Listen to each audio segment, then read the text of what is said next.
is not the most reliable car in 2025.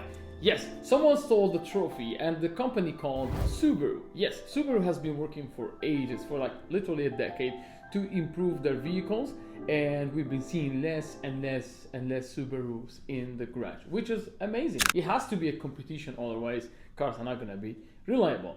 Yes, but today's topic, we're going to talk about 2024, because 2024 is the year we learn from companies that has been improving, like Subarus. So for startup, we're going to talk about a car that a lot of people want: reliable, comfortable, and cheap to maintain. So the number one car is going to be the 2024 Toyota Camry Hybrid. That's probably explained why taxi drivers use this car as a workforce, because these guys, they are rock solid vehicles, and Toyota has been maintaining this name and this stigma on their vehicles for a very long time, because they require just the bare minimum to keep driving, and they are okay inside, a little boring, but these cars are very reliable, and that's why they are number one on the list. So let's say you're not into smaller vehicles and you are into a mid-size SUVs for yourself and for your family. For that, we're looking for good in gas, because it's SUV and you consume a lot of gas. Second thing, good technology, good power, reliable, and also cheap to maintain. And the good news, I know it might sound a lot of requirement to buy an SUV, and absolutely exists, and I'm going to tell you about that in a second. And the reason I'm telling you that, because that's what most people ask me the question: what's the most reliable? It's like almost the perfect SUV. And the good news is there is a lot of that came up in 2024. Some of them are like the Volvo CX50, amazing SUVs. There is the Ioniq 5, which is electric from Hyundai, right? Especially the N1, it's incredible SUV. There is the Honda CR-V, incredible SUV. But before I name all of them, I want to tell you, number one on the top of this list, I mentioned it before, it is the Honda CR-V, the 1.5. I know a lot of people talk about these cars, some of them say good, and the minority say it's not a good engine, Honda is trying to replace it. But absolutely it's not true, because I have never seen a blown or a problem with these engines. We have a lot of them because it's a very common vehicle here in Canada, in the West Island, in Montreal. And a lot of them has it from 2020, I believe, all the way to 2024. And so far, in the past few years, we've seen the mileage all the way to 150,000 kilometers without a single problem, other than doing the brakes and the oil and basic maintenance. You know, talking about SUVs is very easy compared to what I'm about to talk about. It is trucks, because we're going to scale it a little bit more, and we're going to talk about small trucks and regular size trucks. This one, it is the absolute hardest part of this video for me to make and choose, because there is amazing trucks out there, and probably I'm not going to mention all of them. I'm going to mention three of them. I'm going to mention two small trucks and one big truck that I really like. So number one on this list, it is the Ford Maverick. Amazing little trucks. You know what's the hardest part about this truck?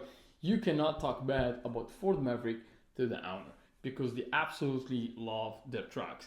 And number two, it is the Toyota Tacoma. Obviously, a Toyota has to be in this list because they make some amazing trucks. But we're not going to talk about the Tundra and their engine problems. We're going to talk about the Tacoma. That's why the Tundra is not in this list, because I'm not too sure about them yet. So the Tacoma is the second in this list, and they are amazing trucks.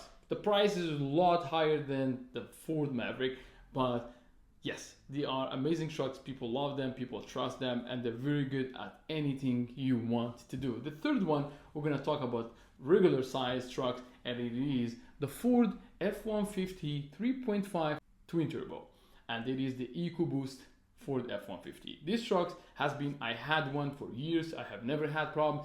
I don't carry heavy duty things with it. I actually just carry engines, basic stuff around the garage, around my home, like taking fridge out, helping a friend move, doing stuff like that. And that truck has been very reliable for me, from the front all the way to the back. Never had a problem for 3 years. So before we get into the worst vehicle in 2024, I want to talk to you about the highest technology vehicle that I've tried myself in 2024. It was hard because a lot of companies are making good and high-tech vehicles, right? And it was hard for me to pick one. But I was forced to pick one, and this car was the Hyundai Ioniq 5N.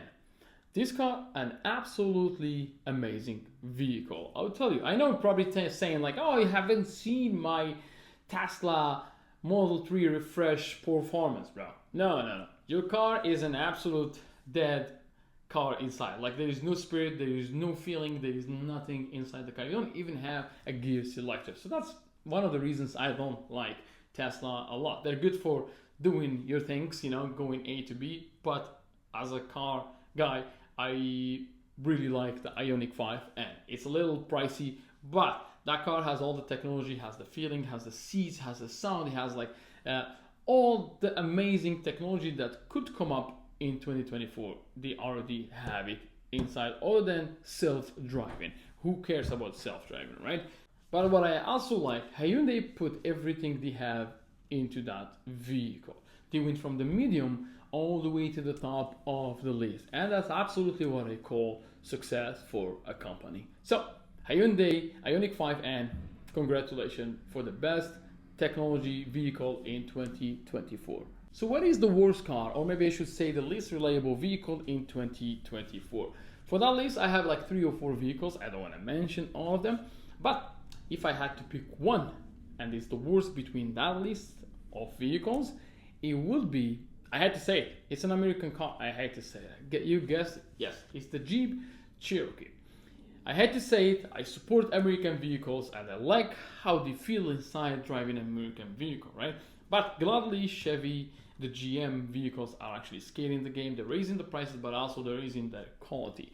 But Jeep is doing the opposite right now. I'm not too sure why, but the quality is an absolute garbage. People actually literally say that to me. It's like the worst decision they have ever made buying a car. It's the worst car they have like driving around. Like, it doesn't feel like a Jeep anymore. It doesn't feel safe inside. Doesn't feel solid. Doesn't feel anything. And that for this reason, these cars are at the bottom of the list of today. So I don't want to talk a lot about vehicles, but this is the 5 list I have really made and worked on and I studied, and I want to share it with you guys. Thank you for watching, and I will see you in the next one. Please leave me a comment if I forgot a car or something from this list. Let me know and I will answer all the comments. Thank you guys. See you in the next video.